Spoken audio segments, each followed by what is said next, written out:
Welcome to the Mind of Business Success podcast. I'm your host, Alicia Kramer. Our guest today is Hall Martin. We're going to get into funding and all of those fun, expansive things that maybe some of our listeners have been considering. Maybe we can do a little educating, inspiring, informing, empowering. So, welcome to the show, Hall. Well, thanks for having me, Alicia. I'm looking forward to it. Let's start by talking about your business. Can you give us kind of a high level overview of what it is that you've got going on? Sure. So I run a company called 10 Capital. We work around the country. We're based in Austin. And at heart, what we're doing is running investor relations and introduction campaigns for startups that want to raise funding. This is primarily startups in the venture world looking to raise venture capital or angel or family office funding for their high growth startup. So some of these concepts are familiar for people listening. And for some people, this might be a little bit over their head. When you talk about something like Shark Tank, right? People have somewhat of a association. Oh, those are people that invest in businesses, right? But now when you start getting into this whole other world that exists where you have venture capital, angel investors, you're sometimes speaking outside of people's knowns. And so for our listeners that are maybe a little bit unfamiliar with when this is applicable to a business, can you start by kind of giving a little bit of an overview on why is somebody looking to do this in their business? Sure. So there are many kinds of startups out there. There are home businesses and cash businesses and e-commerce and many kinds. A portion of those, say about 10%, are actually what we would consider to be high growth startups, where with additional capital, they can grow very fast and pay back a nice return to the investors. But it's also high risk as well. Typically, these are tech enabled. They have IT technology, biotechnology, or some other enablement that give the startup an extra competitive advantage and a speed of delivering the technology. And so that's what we do is we focus on that sector, which most people look at as venture capital, but VCs are just one group that invest in that. Angels are individuals who invest in high-tech startups as well. And then there are also family offices, which are mostly high net worth groups that invest in. Traditional businesses often go get loans from the SBA or the bank or others, and it's a debt instrument. In our world, it's mostly equity investments. You're trying to build a business, make it grow fast, and then sell it for a large amount of money to someone in a short amount of time. So you are helping to get these startups kind of positioned in a way where they can appear to be more of a sound investment, correct? So yes, you have to package up your startup so that the investor looks at at all the possibilities that come with it. You know, how big can it become? How big is the market? How strong is the team? And it's important to put out all the value propositions in the business. The rule of pitching in this space is if you don't mention it, it doesn't exist. So it burdens on you to make sure you cover all the key points.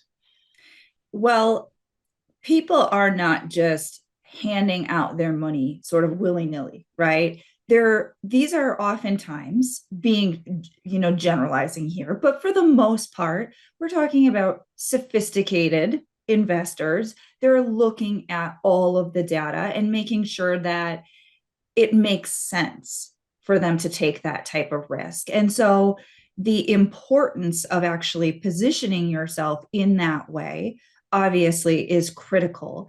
But now you actually help with some of those little nuances, helping the business to implement some of those things that make them a better investment as well, correct? That's right. What investors look for is that they look for two things: product validation and market validation. The product works and people will pay for it. It's kind of the first level. And then after that, they start looking at, the team. How strong is the team? How far will the team go? Then they look at the potential of the market. How big is this market? How big can it get? Can the business actually scale in this market given the competition? So those are the things we try to answer up front, is to make sure people understand what is in the business. Because I say half the deals that come through, they don't raise funding because they didn't really cover all the values that were in the business. And many startups suffer from what I call the curse of knowledge. They're so close to it, they just assume everybody knows what the product is. And about half the time I'm looking at a pitch deck and I'm saying, well, we really ought to tell them what the product is. I can kind of guess or assume, but it's just better if you just tell us what that is. And we end up adding another slide in there saying, this is exactly what we're selling. And I find that clarifies it a lot for some of the investors.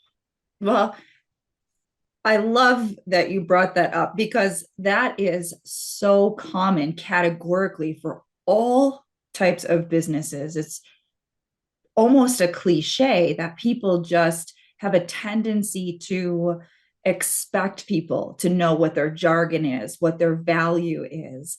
And they're not clearly articulating it to a prospective client or customer or investor in this instance. And so it sort of misses the mark. And we can look at businesses and their marketing all over the place. And you see it all the time.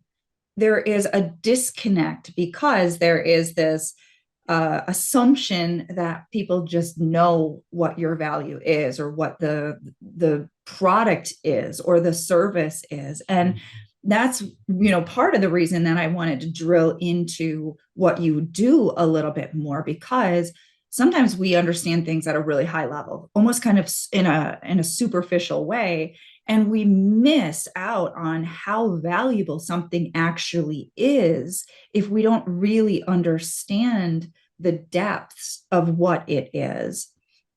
So I would like to go even deeper, because you had mentioned to me some of those key things, that data that investors are looking for in an investable business, essentially, that is going to make it more profitable, going to make it more valuable. So can you enlighten us? What is that data that is so valuable? We all hear data, data, data, right? Facebook's collecting all the data, Google's collecting all the data, everybody wants the data. What does that actually mean? So most businesses are actually working in some way with customers or prospects, and they can collect data from them. It's not just the name; it's really more about their activity. I talked to a person the other day that was working with water utility applications, and they say, well, we used to pay students to stand on the street corner and count the number of cars going by. And then we decided to install tools into the road that would count the number of cars going by. Today, they just go buy the data from Google. And so that's where the world goes, as we move from doing things manually just to buying the data. And so over half the companies that come to me have a vision of monetizing their data. So they're selling a product, they're selling a service, and they're interacting with people. And then what they're discovering is, I'm getting all this interesting data that somebody's interested in having. And if you can capture that in clean, well-structured sets, and you can then package that up and refine it. They used to have a saying, data is the new oil. Well, oil needs to be refined before it's really valuable. And so the same is true with data. You really have to refine it into a good usable set that can be machine read. And so that's what people are doing now, is they're looking at what they're doing and seeing, well, what kind of data can I monetize from this process? And of course, there's compliance, there's regulatory, personal identified data has to be anonymized and taken out. But for the most part, that's not hard to do. And so people start to monetize their data, and they have a vision of that. And so when we go raise funding, I always coach them, well, let's create some roadmap slides. Nobody expects you to be doing this from day one, because it takes a while to gather enough data to have a meaningful set. And then you have to go find where it goes. And then if there is a good, rich data field in your area, for example, healthcare is a very, very rich space for data. There's a lot of data markets available. You can go put your data up there. You can go monetize existing structures. Other industries are not as well developed. And so the opportunity there is to create your own data market, be the data market. If you're the first one there putting up your data and selling it, others will come and join. And then next thing you know, you have two new revenue streams, not only selling your data, but also marketing other people's data through your data market. And so this is where it goes. People are now seeing the value of data. So much more is online now. Data is so much easier. And it's not uncommon for someone to tell me, I started a service, I started selling my data, I now make more money off my data than I do my service. That service actually feeds the data itself. So that's one of the areas we see people getting into to expand their business. And it's kind of a different mindset. It's not, how many more products can I make? It's who else wants what I currently have and can get more of. I love it. In the online marketing space, a lot of those types of business owners, they get it a little bit more than your kind of typical brick and mortar business. And yet there is so much opportunity that's being missed, even in understanding your own customer client behavior. Where are they? Where do they hang out? What are they interested in? What other things, do they like? Or now you see people who are, there's a whole industry, list brokers, and all of these things that are sort of existing outside of the typical scope of the day-to-day operations of business.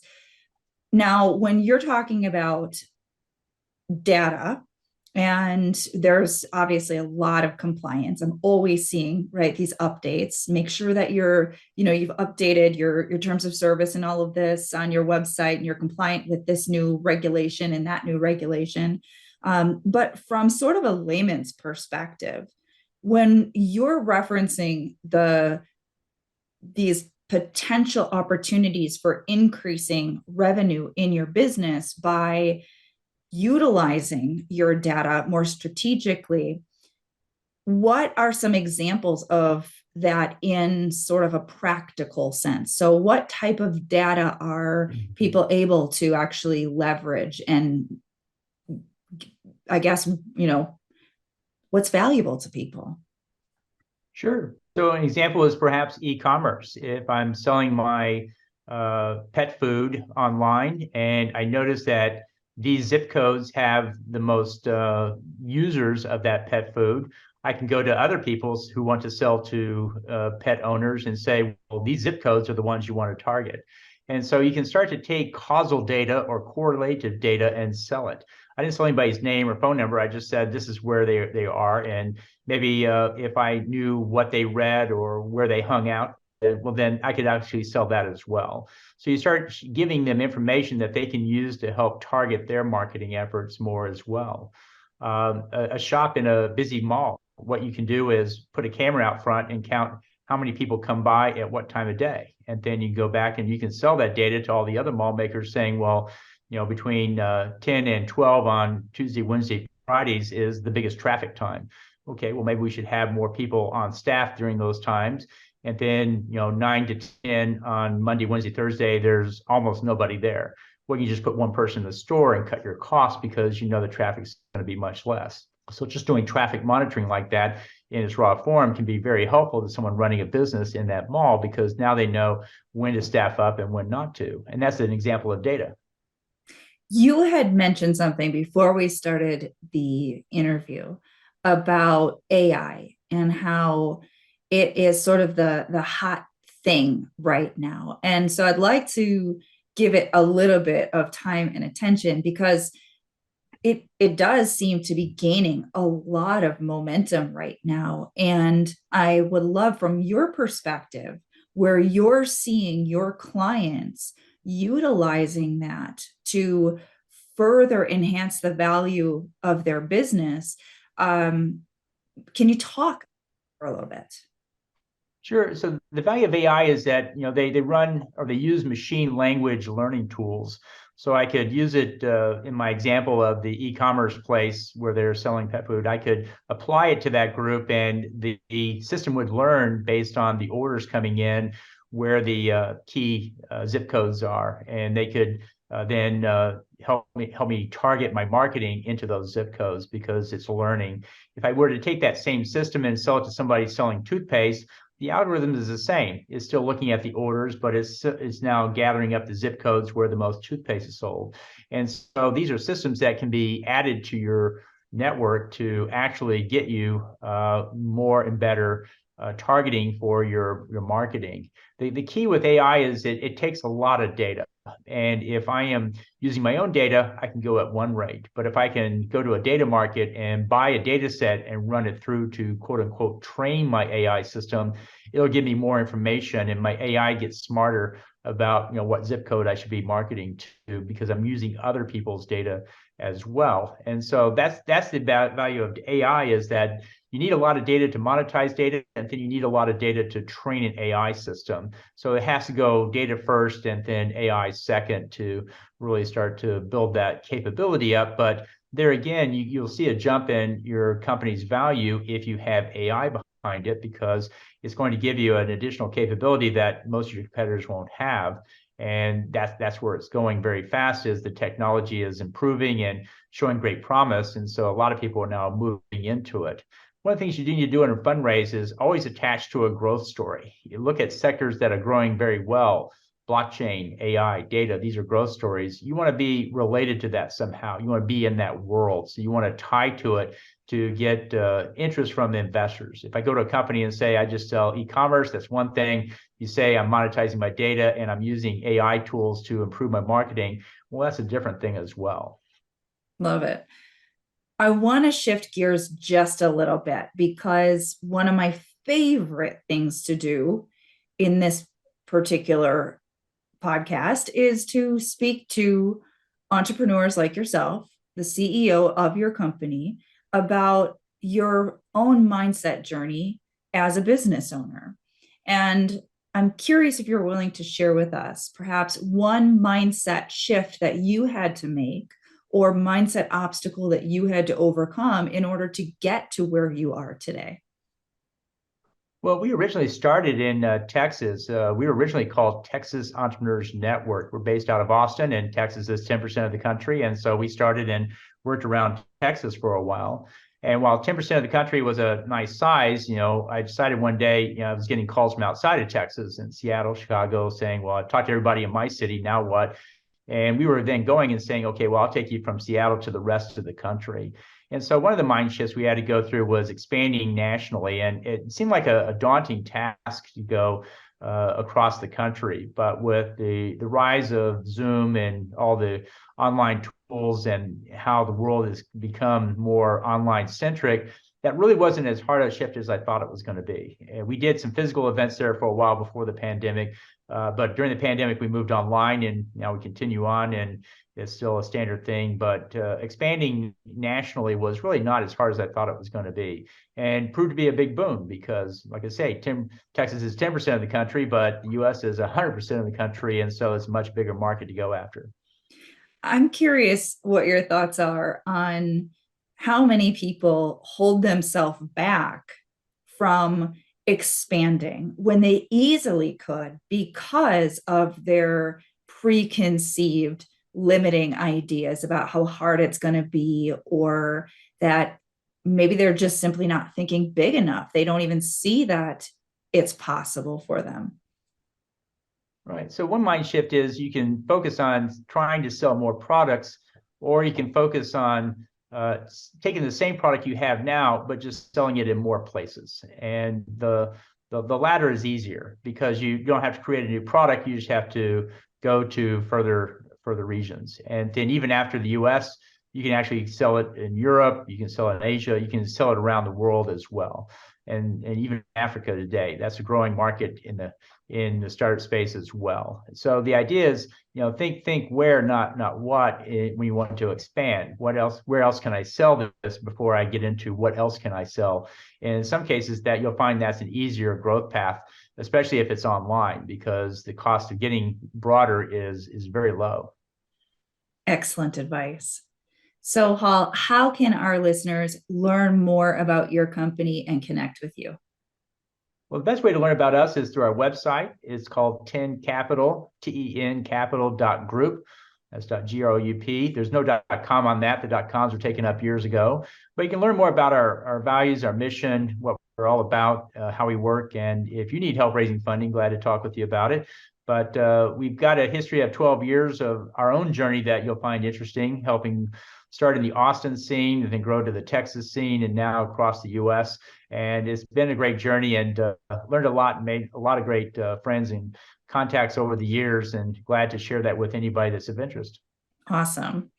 I want to thank you so much for being with us today. Appreciate you actually getting into some of these sometimes lesser understood aspects of business in a really understandable, digestible way. Well, glad to have me on the show. I appreciate it. Enjoyed talking with you about it today as well. Of course, we've also got to thank our listeners. If you haven't already subscribed, make sure you do so. And until next time, we will see you in the next episode.